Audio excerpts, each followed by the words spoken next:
You're listening to Into the Twilight, an independent, listener-supported show. Subscribe at patreon.com/intothetwilight for monthly bonus episodes, weekly shoutouts, a Patreon-only book club, and more. Thanks for support, and now, on with the show. Now tuning in to Earbud Media. Audio for everyone.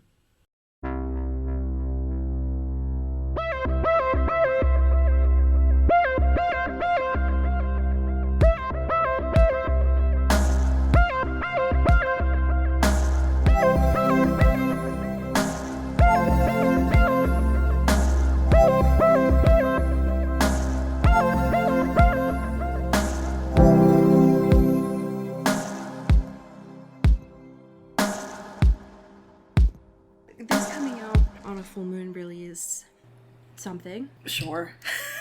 That sounds about right for us, actually. Welcome, friends. We're here. Yeah. We're in it. We're making it. We're in it. So, congrats. You know? Yeah. I'm proud of you for getting through. Mm-hmm. Welcome to Into the Twilight. We are, as always, the longest running Twilight podcast. Derogatory. Absolutely. How are you? I'm here. I'm living. The vibes are surprisingly good. You know what I mean? Okay. You're like, hey, all right, I'm feeling good. You know, life is treating me good, which is rare. So I'm reveling. Yeah, don't question it. Yeah, and I'm not questioning it. I wanted to bring a little happy thing to the space that completely took me off guard and charmed me. That is this thing called Caring Cabin. I was like, listen, perusing the Criterion channel, as I do. Wasn't trying to lock in for a full movie, but I was like, let's see what they got in the, 30 minutes and under tab, right? Let's pop a quick one, and feel something.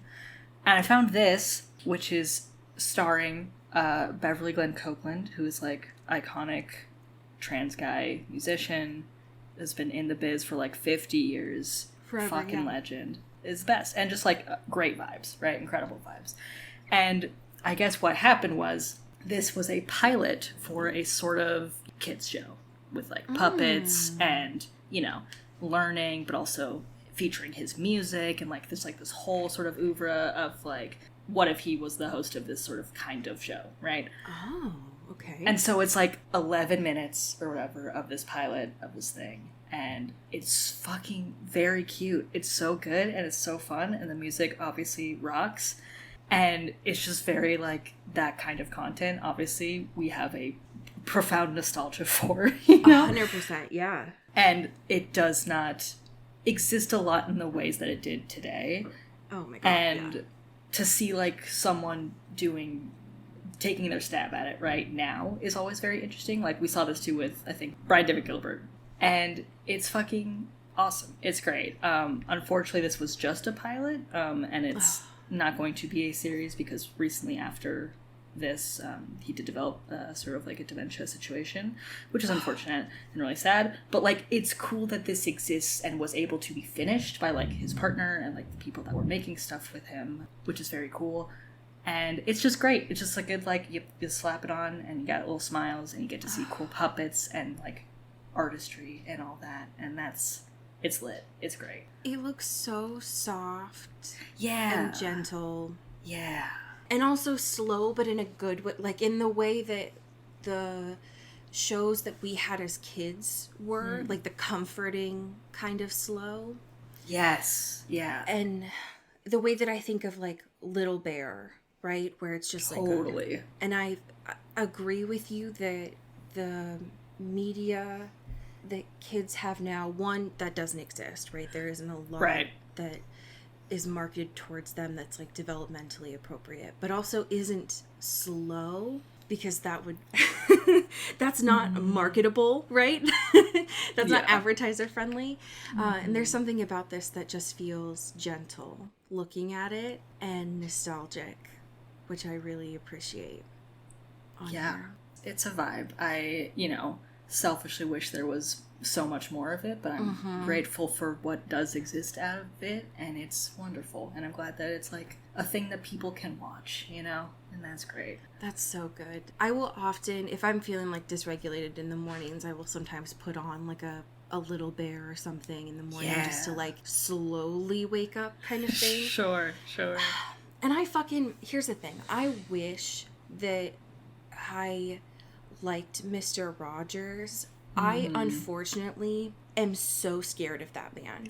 Oh, no. I don't know why, but something about childhood me became deeply afraid of Mr. Rogers for no explicable reason, right? Like, I understand as an adult that there's nothing wrong with that man, but my childhood self, very scared of that space. Can't watch it.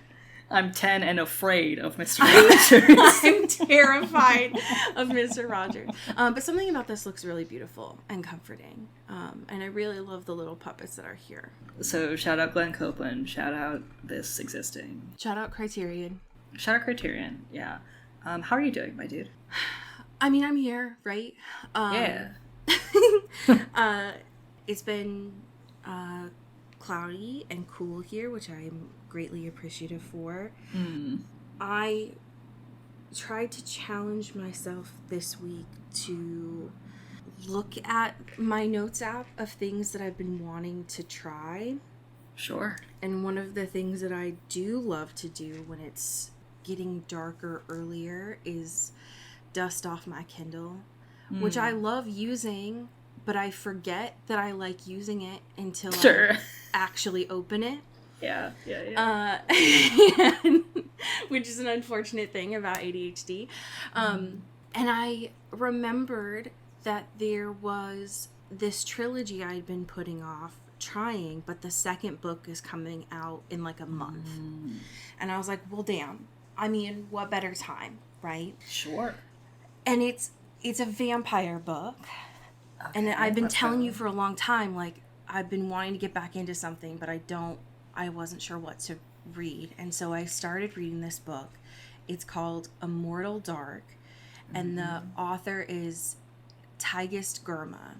When I first saw this, I will say I was a little turned off by the tropes of it. Because it was like, this is a vampire book and it's enemies to lovers. And I was like, I'm worried because, listen, some people on TikTok over the last 5 years have been like, this is the best book I've ever read. And then it's like a Sarah J. Maas book. You know what I mean? Sure. Yeah. And I'm not going to yuck some of y'all's yum. Listen, on this podcast, we've read some fuck shit, right? But I'm not going to read like a Zionist book. We read stuff here to analyze, but like on my own. That's not this.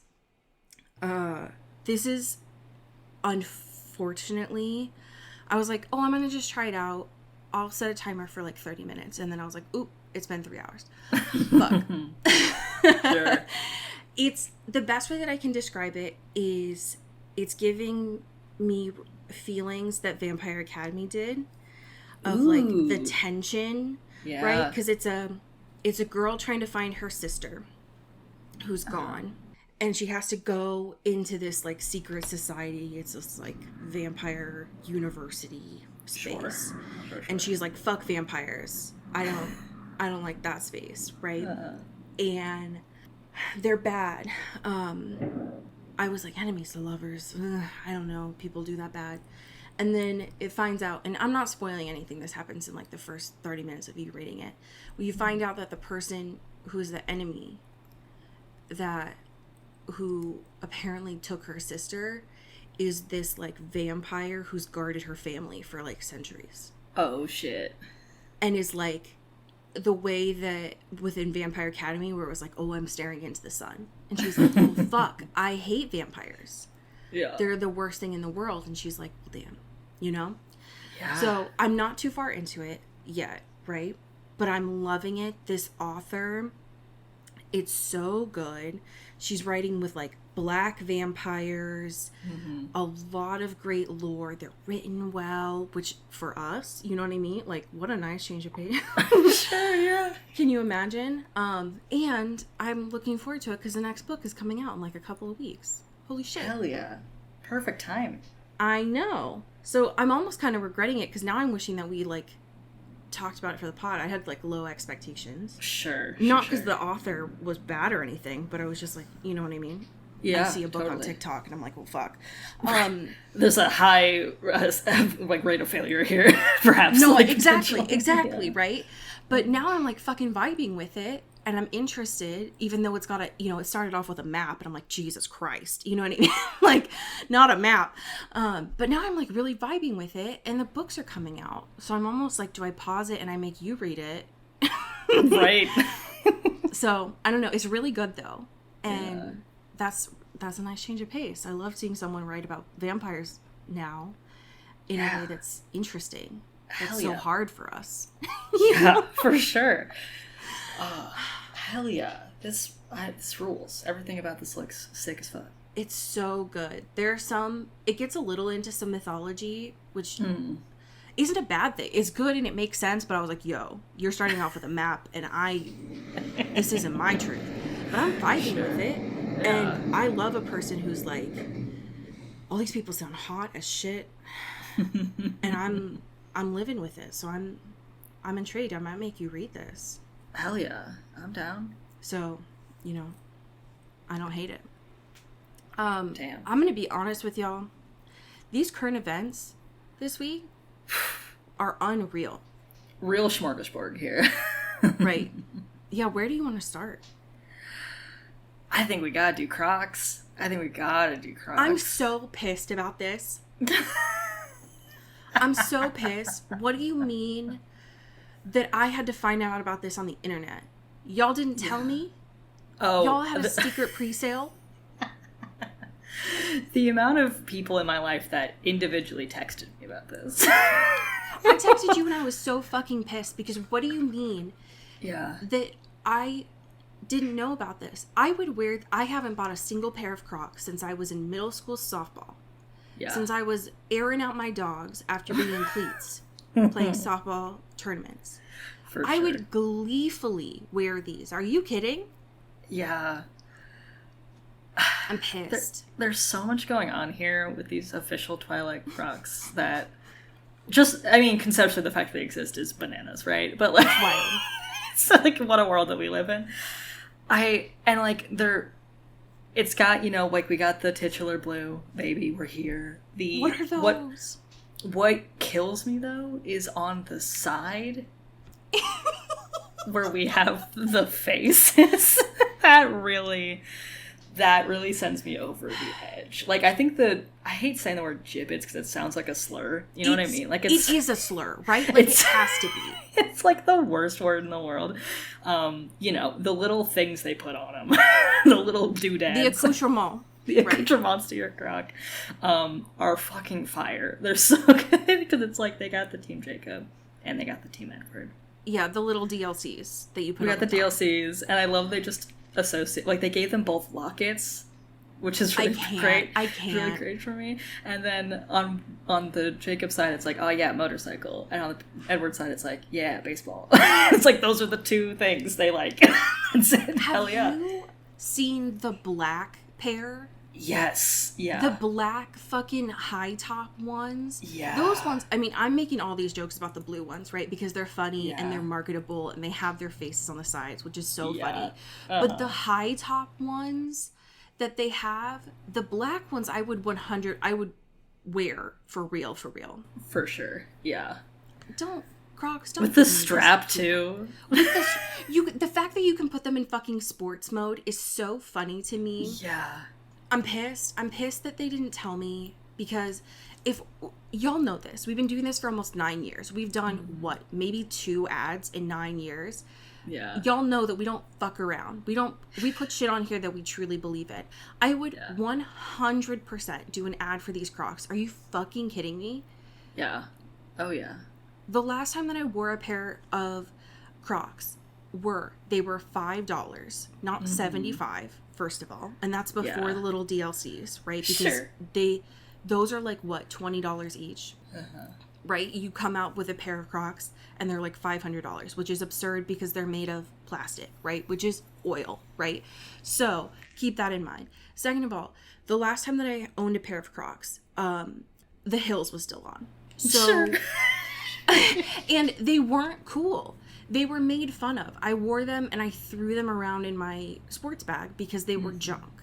Because again, they're plastic. They float in water. They're not meant to be this prized thing. God, I can't stop looking at these black ones. They're so cunt. I'm so pissed. They're so beautiful, but I think what's also really great to note here is that they have, like, additional, you know, chippets, accoutrements, whatever, that have, like, Team Edward, Team Jacob, but they also have little hearts for Team Charlie and Team Carlisle, and that's, like, great. Who made so these? Good. I need to know. I'm in your walls. Who listens to this podcast and also works at Crocs? Because the fact that you made a platform clog, so fucking funny to me. The fact that the black ones have the, like, micro glitter on them. And, like, the chains. Exactly. That's exactly what I'm saying. Yeah. I'm obsessed with them. Oh my gosh. I want them so badly. Crocs, send us a pair. Don't be a coward. The fact that I might have to wait in line with some of these fake fans to get these Crocs is absurd. Yeah. But I just might, you know? Right. It could be worth it, you know? I'm so annoyed. But they did really well. Of all the things that they've done promotion on, this one's not bad. Yeah. This is top tier. Because I'll take the trash out in those 100%, you know? Speaking of a collab that I am very confused about, can we talk about this beer? Yes. We have a little brief Arpat's get in his bag update, I guess. That's what this is. Because, and this is from Variety, thank you to Variety, because he and Branty Corbett, I don't know if that's how you pronounce his name, because I think he says it in a different way than how it's spelled, and I don't remember what that was, so I apologize in advance to this man. But they are teaming up together for a sort of ad campaign for the beer brand 1664, which is a beer I've never, I don't think, seen, let alone have consumed. But hey, it's French. That's cool, I guess. Okay, well, first of all, recession indicator. Right. Let's just be honest with each other. Yeah. Listen, he's got a house to pay for, he's got a child to pay for. That Batman movie is not coming out ever, so. You all obviously come to the show to learn about alcohol, right? So obviously you know about this. Right. From the two, like, preeminent experts. On hops. That's us. Yeah. That's what they call us, right? Is hops. So I don't, and you know me, if there's one thing y'all know about me, it's that I drink alcohol. So this is something for sure. Am I surprised that another person that was in a Twilight show or film has an alcohol brand? No. Yeah. It's a very lucrative way to make money because alcohol is expensive. So I'm not surprised. Yeah. But, okay. I guess. Yeah. It looks like an alcohol that will probably be served at a bar somewhere. Sure. Okay, Queen. I bet kids are expensive, so go. What I'm more interested in is this People article about him continuing to talk about being a dad, because that's more interesting to me. It's so real. Why they chose this awful photo of him, I have no idea. Yeah. He looks so blazed. Yeah, he is stony baloney in this one for sure. Which it's not inaccurate, but it is wild. Hey, did y'all know that Rob is a dad? Did y'all know? I will say the actual photos they do have because this is for an upcoming issue of Icon America. So that's something. But, like, I guess that's coming out on the 14th, and these are, like, little selections. But the actual photos they do have here, he's got, like, a full Canadian tuxedo. That's great. You know, he's looking a lot more natural in that, and that's great. These quotes, though, are fucking hilarious. Because it's typical Rob of being like, yeah, I love being a dad. My kid is awesome. but all, like, it's realizing that maybe I could enjoy hanging out with babies, which I didn't think of was possible. And it's like, dude, you have a kid. That had to be something you had to think about before having a kid. It's so also Godspeed. funny that he's like, I just have to wear normal clothes now. Like, I just have to wear these puffer jackets and cargo shorts.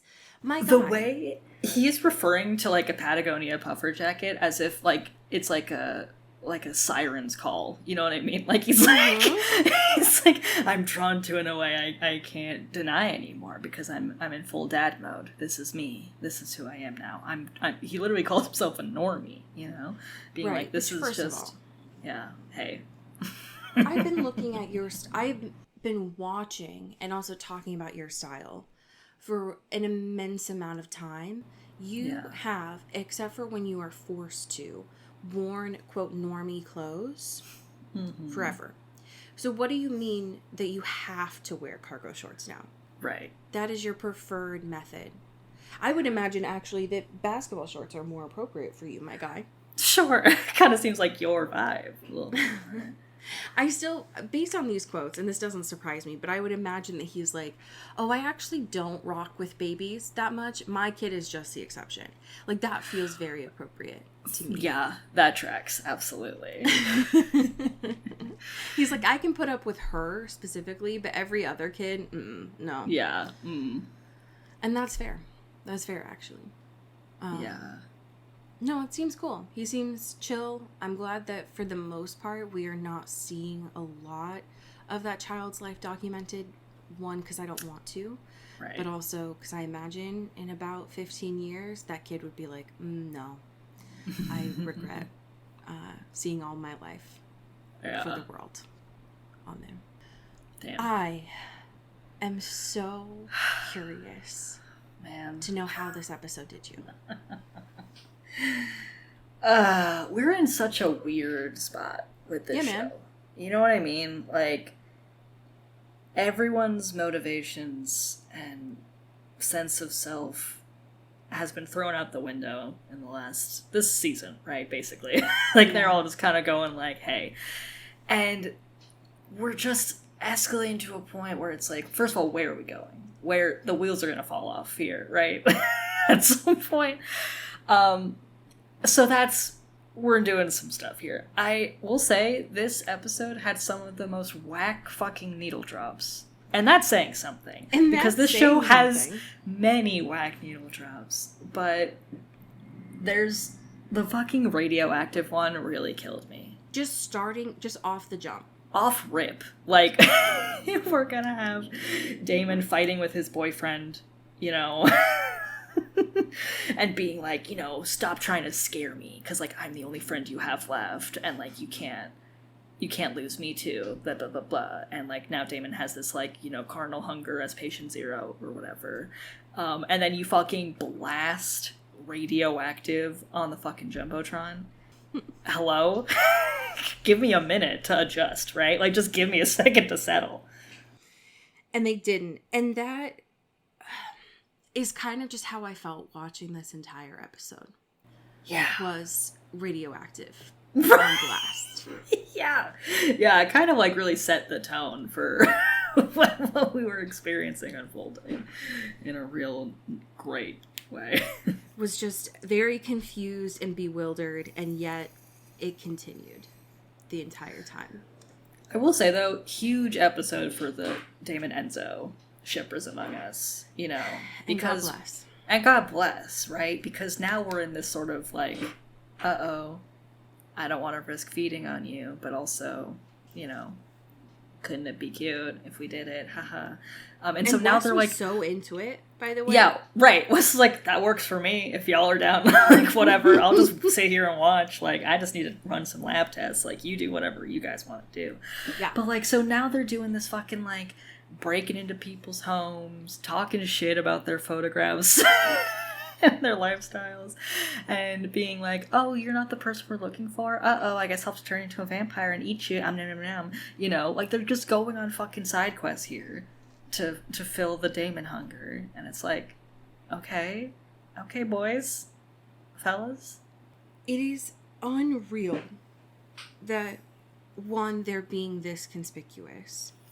And also that Wes shows up about halfway through and is like, so, presumably a day or 2 days ago, I fucked with Enzo's blood. Right. By the way, I've trapped you in here. So good luck, bye. Right. Now kiss. Have fun. Essentially. Yeah. Right. Okay. Cool. Thank you, Wes. This isn't exactly what I was looking for when I said that I wanted them to be together. Right. Because Damon is not truly of sound mind, ever, but especially right now. Oh, right. He was gnarly this episode. He was not pretty. Just fully ravaged. A mouth covered in blood at every second the camera pans to him. If not, just fully skin feeling it's depreciating and like inventing new boils. Like, it was tough. It was tough. It's tough. And that's not to say that I ever need my vampires to be pretty. Sure. But, like, he was just... Ugh. It was just not good what was going on with him this episode. I will say, because Damon was kind of at his most, like, release your inhibitions, feel the rain on your skin this episode, right?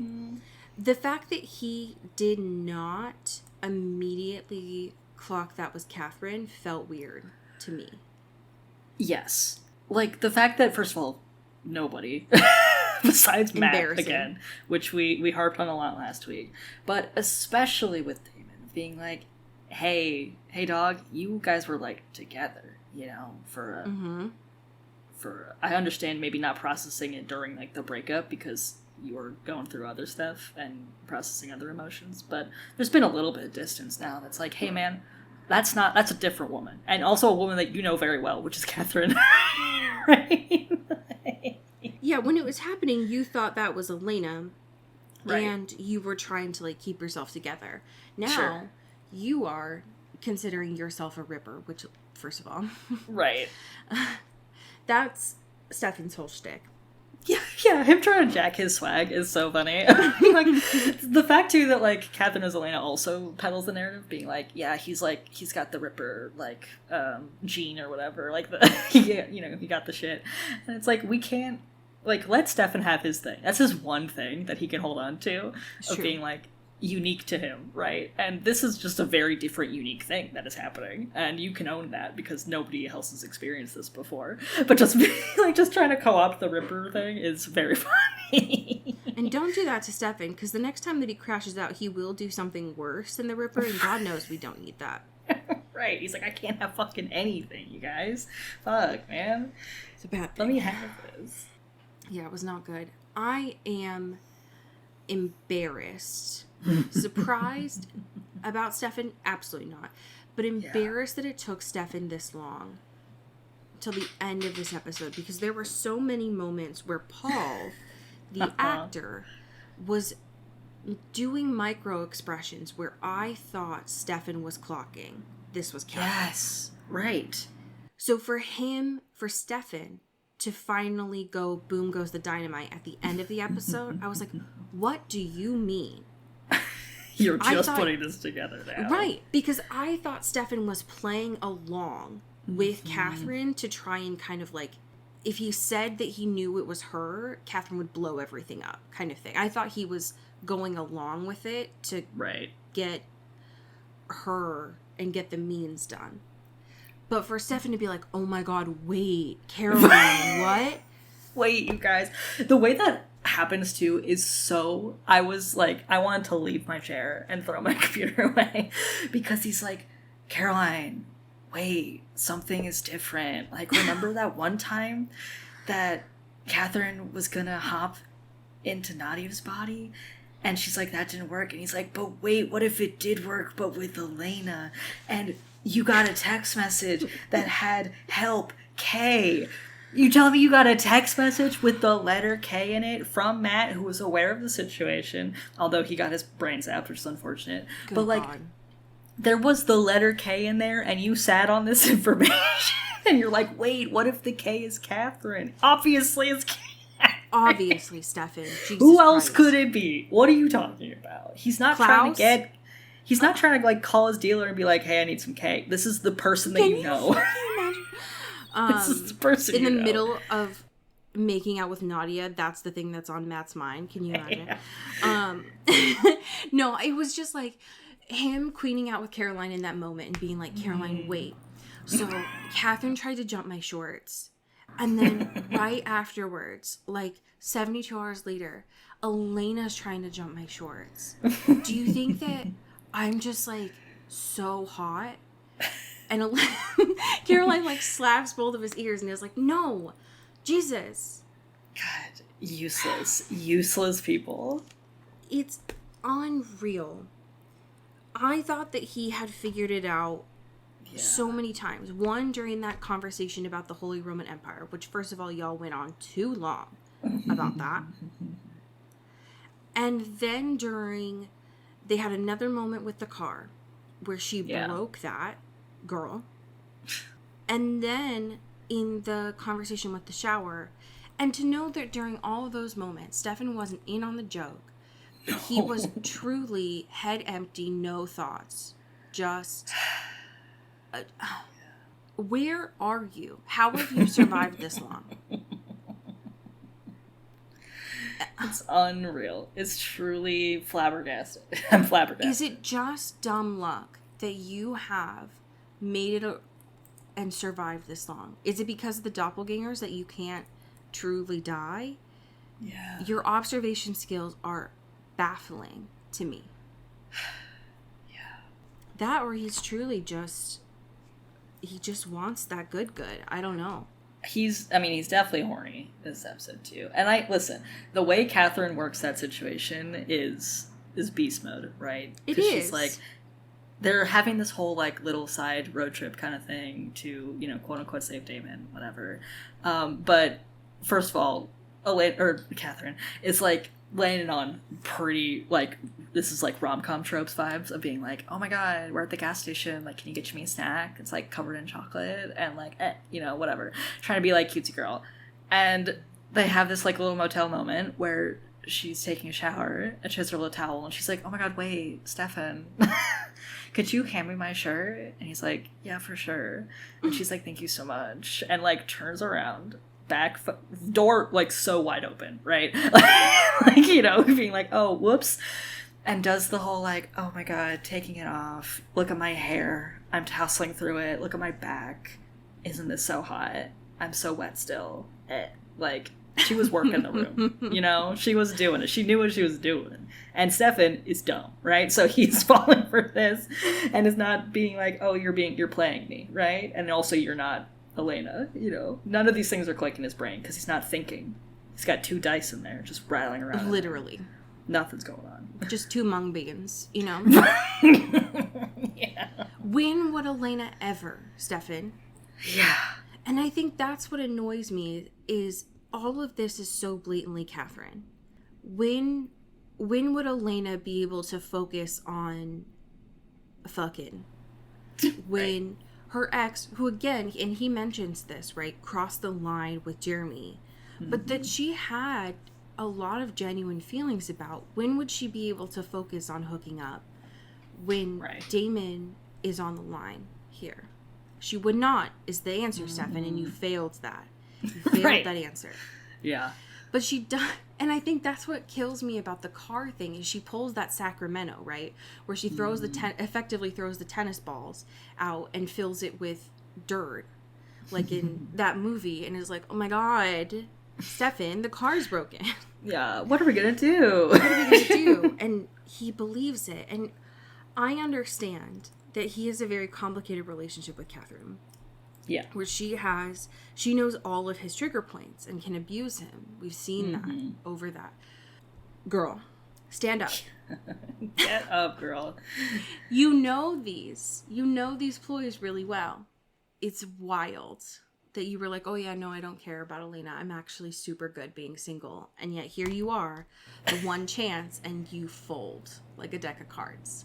So obsessed. And, like, I think it's so funny, too, that she was like, no, this plan is awesome, Nadia. Don't worry about it. Because not only am I getting alone time with Stephanie, he's going to realize he's in love with me, but also when we find Damon, I can just use him to, like, attack me, and I'll be like, oh my god, Stefan, you have to kill him for me. You have to kill him for me. You have to choose me over him. And that's totally going to work. And it's like, you do not know the subconscious mind of Stefan Salvatore. That's for sure. Right. And the fact that she, like, even kicks the steak to him and being like, come on. Like, you know what to do is so funny. And the fact that, again, these are all such Catherineisms, like, across the board. Yeah. In practice. And the fact that Stefan is like, wow, Elena's maybe she's sick today. I don't know. Like, there's something weird going on. Maybe she's on a period. Girl. I don't know. Maybe just an off day. And it's like, bro, pull yourself together. You know, fucking open your eyes. But that was very funny. The kicking the steak is a real high point of this episode to me. It is wild that we get to see her being like, first of all, I don't care about Matt, so Nadia, you can do whatever you want with him. Sure. Also, being like, I can't wait to see what Stefan does when having to choose between his brother and me. Mm-hmm. Girl, that's the whole show. Right. And the answer Were you not paying attention? Homeboy's gonna let the buzzer run out.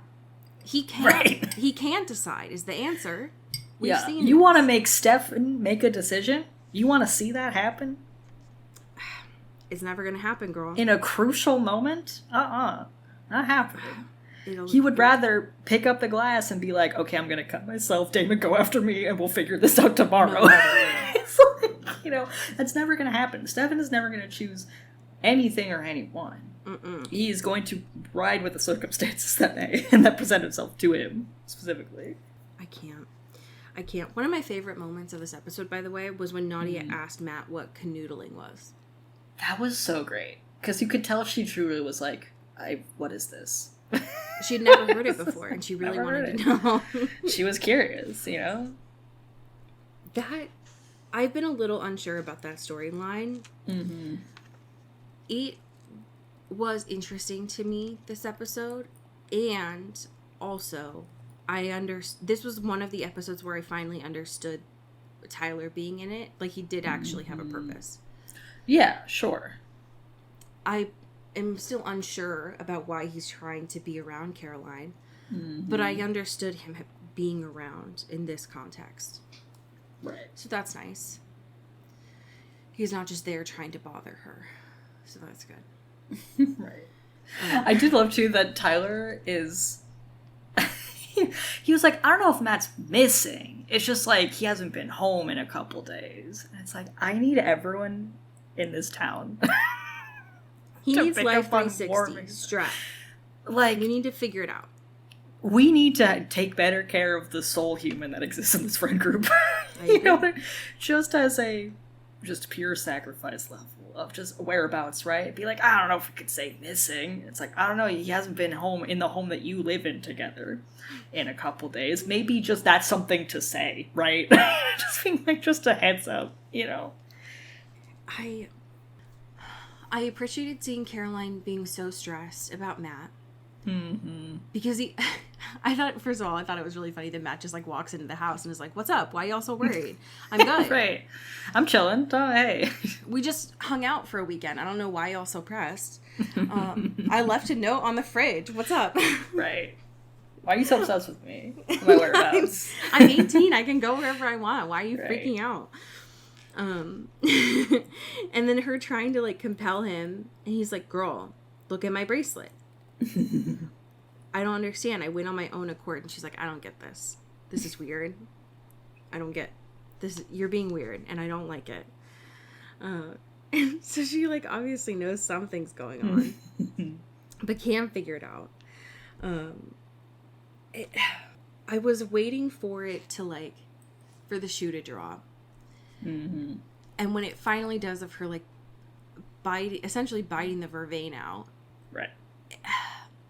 I wasn't sure what he was doing at first, but I'm glad that we got to see that, like, oh yeah, so they're making out, and we know that it's like Matt's obviously doing, he's doing what I thought Stefan was doing, right? Which is going along with the plan, because that's safer to do in the moment.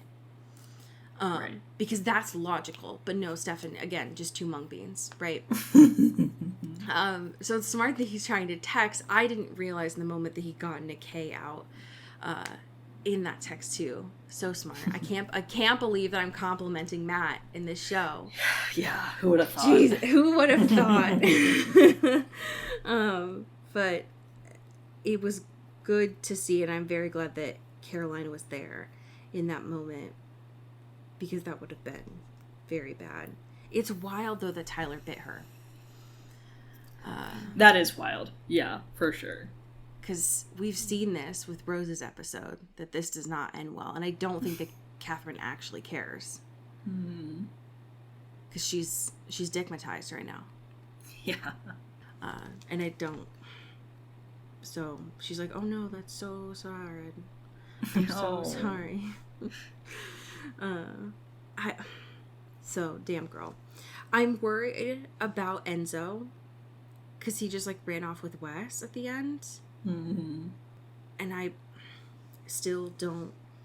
Whatever Wes is doing with the Travelers makes me very nervous.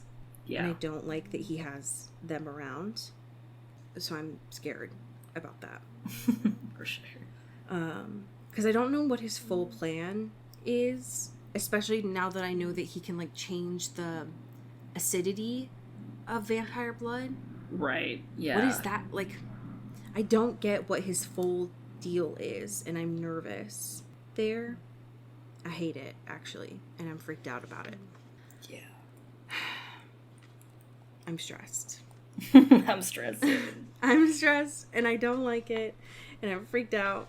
There was... What was it? There was another thing in that moment with Nadia that I thought was really funny. Oh, it was when Nadia was like, oh, this is all of your fault, Matt. And... Like, you don't remember it, but just know that this was your fault. Right. And him being like, what the fuck are you talking about? Like, right. How is any of this my fault? That I thought was really funny. He... Again, I would have never thought that I would be enjoying moments about Matt in the show, and yet here we are. Yeah. I'm curious to know your thoughts on Tyler and him recognizing that he never actually said sorry to Caroline. Yeah, that is, hey, listen, got you there. It took you a minute to I'm glad you're here at least. That's, I think too with Caroline is that she's done the version of closure that she had in the moment, right? And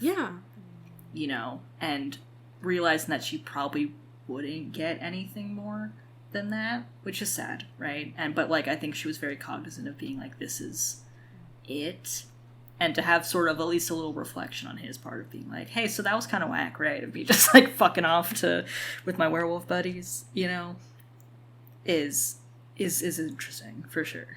Yeah, I think that, it is shitty that Caroline had to do this. I am proud of her for starting the healing process and it not being hinged upon Tyler. Right. Which is important. But him trying to be like, oh, I'm not trying to be a dick. Sir? Right. Too late, bud. I unfortunately. Disagree. Yeah. In there. Which is not great. Mm-hmm. But I also think that it seems like he's sticking around. Yeah. So I would rather them at least acknowledge that things are weird and him start that apology process, even if Caroline doesn't need it. Because I think it's the decent thing to do there. Yeah. Right. It is unclear to me, though, what the next steps are now that Damon is locked in the basement. Right. Yeah, that does complicate things for sure. Because they really how do we proceed. just, when in doubt, that is their go-to. Right. Yeah, so just throw him in there. We'll figure it out later. Yeah, they're just like, well, just leave him down there. We'll get to it when we can, kind of thing. And Damon is pretty set right now of like, I'm gonna kill you. Right. Sir? let's not, actually. So I'm not happy with that in there. I'm glad that he's not in that weird ass house now, and that we don't, in theory, have to see more innocent people die from Damon. Not that I think he will care that much, but still. Sure. I'm unsure now what... I mean, we still have Wes at large. Enzo-ish. Sure. But they've finally figured out that Catherine Jesus. is in Elena. Finally. You know what? I want to give her flowers for doing such a bad job of being Elena and still making it last this long. You know? On a piss poor job, and yet, you know. She was fact-checking her own textbook because she's 8 million years old, right? And it was like, I'm actually, of the dates of the Roman Empire or whatever. And it's like, and no one clocked it. There was like, that's a normal thing that Elena's super into, for sure. We know she's a history buff, totally. It's like, just pat on the back. Round of applause for just doing the worst possible job and not being found out for many days. It only lasted this long because, one, they all weren't in the same location where they could talk to each other. Yes. Them being separated helped. And also, Bonnie and Jeremy weren't around. And them not being around for a lot of it severely helped Catherine. Because they would have absolutely this wouldn't have lasted if that was the case. Yeah. But because it was just Tweedledee and Tweedledum here, it lasted a lot longer. My concern now is, now what if Naughty is on a ticking clock, Catherine's original body, Gonzo, and also the witch who cast the spell, Gonzo. Yeah. Okay. Because Bonnie can't do magic. Is she gonna make that bartender do it again? Yeah, oh god. So I don't know. But next episode is, I'm very nervous about this, is episode 15, and it's titled Gone Girl. No, we can't be doing that. We can't be doing that. We're gonna have a 50 Shades and a Gone Girl title in one season? What are we doing, folks? We're jumping the shark, folks. Come on. Yeah, they really pulled out all of the title stops in this one. Yeah. Oh, Lord. We have some amazing patrons to thank. Would you like to start us off? Absolutely. Thank you to Greg Lautner. Ooh, thank you to April Dobrev. Ooh, thank you to Sean Salvatore. Ooh. Thank you to Megan Pattinson. Ow. Thank you to Katya Karp. Ooh, thank you to Genevieve Morgan. Ooh, thank you to Danielle Burke. Ooh, thank you to Janae Bennett. Ow. Thank you to Dan Zeklos. Ooh, thank you to Emily Ozera.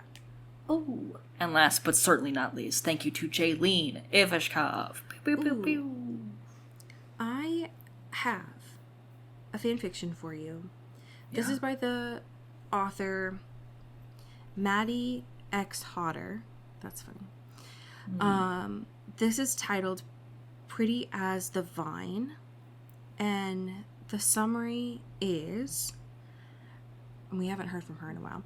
The summary is, Rebecca plays with Elena. Her mind and her body fight for the same goal. Just one taste. Okay. And it's a short one. It's 1,000 words. Hey, love that. Yeah, love that. Well, friends, I have a short and sweet episode of Criterion to go watch today. Yes. I'm very much looking forward to. Tell your friends and family about the show. Yeah. Check us out on Patreon. We have some amazing bonus content that's there for you that we're very excited about.